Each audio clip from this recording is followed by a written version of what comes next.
नमस्कार, हिमाचल अभी के न्यूज रूम से मैं दिव्या। सबसे पहले अब तक के मुख्य समाचार। सीएम जयराम ने 62 नए घोषित राष्ट्रीय उच्च मार्गों की विस्तृत परियोजना कार्य में तेजी लाने के दिए निर्देश।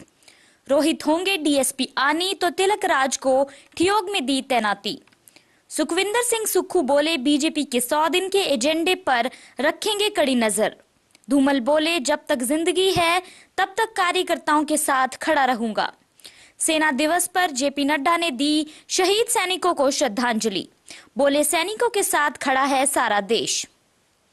ऊर्जा मंत्री अनिल शर्मा ने किया अस्पताल का निरीक्षण, खामियों के लिए कॉल को बताया जिम्मेदार। गौशाला में मवेशी के साथ कर रहा था गंदी बात, पुलिस ने किया गिरफ्तार। वन विभाग ने की तारबंदी तो भड़के ट्रक ऑपरेटर, डीसी हमीरपुर को सौंपा मांग पत्र। अब समाचार विस्तार से। सीएम जयराम ठाकुर ने लोक निर्माण विभाग को 31 मार्च 2018 तक प्रदेश के लिए 62 नए घोषित राष्ट्रीय उच्च मार्ग की विस्तृत परियोजना रिपोर्ट तैयार करने के लिए परामर्श सेवाएं आवंटित करने के निर्देश दिए। लोक निर्माण विभाग की समीक्षा बैठक की अध्यक्षता करते हुए उन्होंने कहा कि समय पर विस्तृत परियोजना रिपोर्ट तैयार किए जाने की आवश्यकता है ताकि इन राष्ट्रीय उच्च मार्गों का कार्य शीघ्र आरंभ किया जा सके। वर्तमान में 4400 किलोमीटर कुल लंबाई के 69 उच्च राष्ट्रीय मार्ग घोषित किए गए हैं, जिनमें 62 राज्य सरकार के अधीन, एक सीमा सड़क संगठन, 2 हिमाचल प्रदेश संगठन एवं अन्य अधोसंरचना विकास निगम तथा 3 राष्ट्रीय उच्च मार्ग एवं अधोसंरचना विकास निगम के अधीन हैं। एक राष्ट्रीय मार्ग संयुक्त रूप से हिमाचल प्रदेश सरकार व अन्य एजेंसी के अधीन है। पदोन्नति के बाद पोस्टिंग का इंतजार कर रहे 2 पुलिस अधिकारियों को तैनाती दी गई है। वहीं 2 पुलिस अधिकारियों का तबादला किया गया है। आदेशों के अनुसार तैनाती का इंतजार कर रहे एचपीपीएस अधिकारी रोहित मृगपुरी को डीएसपी आनी कुल्लू लगाया गया है। वहीं तिलक राज को डीएसपी ठियोग शिमला में तैनाती दी गई है। वहीं SP CID intelligence Shimla Bhagat Singh को SP LR police headquarter Shimla लगाया गया है। एएसपीएलआर पुलिस हेडक्वार्टर शिमला भूपिंदर सिंह नेगी को ASP CID intelligence Shimla against post of SP CID intelligence लगाया गया है। कांग्रेस अध्यक्ष सुखविंदर सिंह सुक्खू ने कहा है कि बीजेपी सरकार के 100 दिनों के टारगेट पर कांग्रेस नजर रखने के साथ इनकी नाकामियों को नजरअंदाज नहीं करेगी। यह बात सुक्खू ने शिमला के कांग्रेस भवन में प्रदेश कांग्रेस कमेटी की बैठक से पहले पत्रकारों से बातचीत में कही। सुक्खू ने साफ किया है कि विपक्ष सरकार को काम करने का मौका देना चाहती है, लेकिन जिस तरह से बीजेपी नेता भ्रष्टाचार में घिरते जा रहे हैं, उसे लेकर सरकार को सदन और सड़क दोनों पर घेरने में कोई कोताही नहीं बरती जाएगी।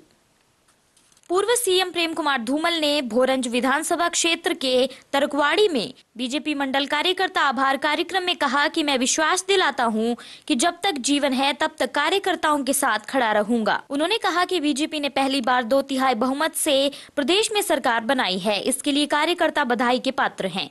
सभी लोगों को इस बात की खुशी होनी चाहिए और उत्साह होना चाहिए कि बीजेपी की सरकार बनी है। बीजेपी की विधायक इस क्षेत्र से चुनाव जीती हैं। आपकी बात में वजन और नारों में जोश होना चाहिए। धूमल ने कहा कि बीजेपी की जीत में हर उस व्यक्ति का हाथ है जिसने कमल का बटन दबाया। सबका योगदान इस जीत में महत्वपूर्ण है। अन्य समाचार ब्रेक के बाद। Shri Balaji multi speciality hospital Kangra, जहां आपको एक ही छत के नीचे मिले बेहतरीन चिकित्सा सुविधाएं, cardiology, laparoscopic, general surgery, neuro surgery, orthopaedics, paediatric, radio diagnosis, urology, gastroenterology, ophthalmology, pathology, medicine, anaesthesia और डेंटल जैसी अत्याधुनिक और बेहतरीन चिकित्सा सुविधाएं, 24 घंटे इमरजेंसी सुविधा, 9 बेड के साथ critical care unit, cardiac monitor और डिफिब्रिलेटर्स, सेंट्रल ऑक्सीजन लाइन और वेंटिलेटर सुविधा। हिमाचल प्रदेश के सबसे बड़े निजी स्वास्थ्य सेवा प्रदाताओं में से एक Shri Balaji multi speciality hospital Kangra राष्ट्रीय स्वास्थ्य बीमा योजना के साथ सूचीबद्ध Shri Balaji multi speciality hospital Kangra BPL परिवारों के लिए अस्पताल में कैशलेस भर्ती होने के साथ ही ईसीएच की भी सुविधा। हमारा पता Shri Balaji multi speciality hospital, Balaji Vihar, Ujjain, Kangra.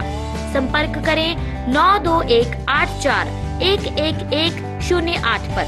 Shri Balaji multi speciality hospital Kangra.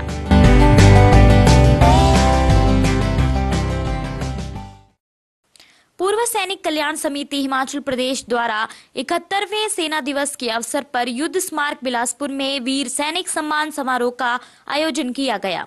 केंद्रीय स्वास्थ्य मंत्री जेपी नड्डा शहीद सैनिकों को श्रद्धांजलि देने के लिए पहुंचे, जहां उन्होंने फूल अर्पण कर शहीद सैनिकों को श्रद्धांजलि और पूर्व सैनिकों से बातचीत कर उनकी समस्याओं को जाना। स्वास्थ्य मंत्री ने पत्रकारों से बातचीत के दौरान कहा कि सारा देश सैनिकों के साथ खड़ा है। उन्होंने कहा कि पीएम मोदी हर साल दिवाली सरहद पर जाकर सैनिकों के साथ इसलिए मनाते हैं।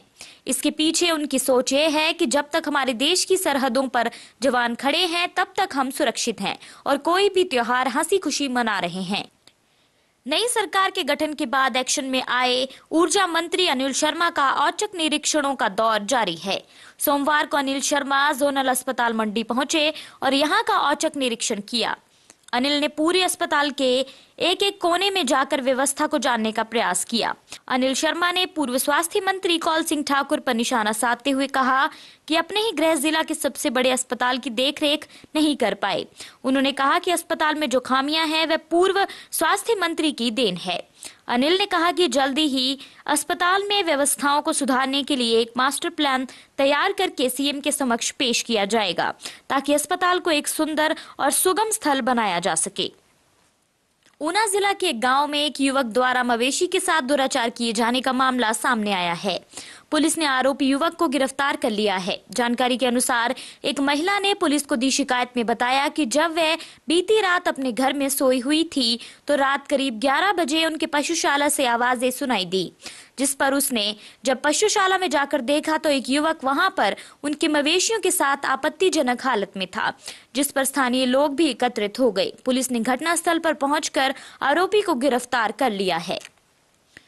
वन विभाग द्वारा अपनी भूमि पर तारबंदी किए जाने से ट्रक ऑपरेटर में रोष है। ट्रक ऑपरेटरों का कहना है कि जिस जमीन पर वे करीब 8 वर्षों से अपने ट्रक खड़े करते थे उस पर विभाग ने तारबंदी कर दी है। हाल यह है कि अब उनके ट्रक खड़े करने के लिए कोई जगह ही नहीं बची है। इसी समस्या के समाधान के लिए ट्रक ऑपरेटर्स ने डीसी हमीरपुर से मुलाकात कर अपना मांग पत्र सौंपा और उनके लिए जगह चिन्हित करने की मांग की।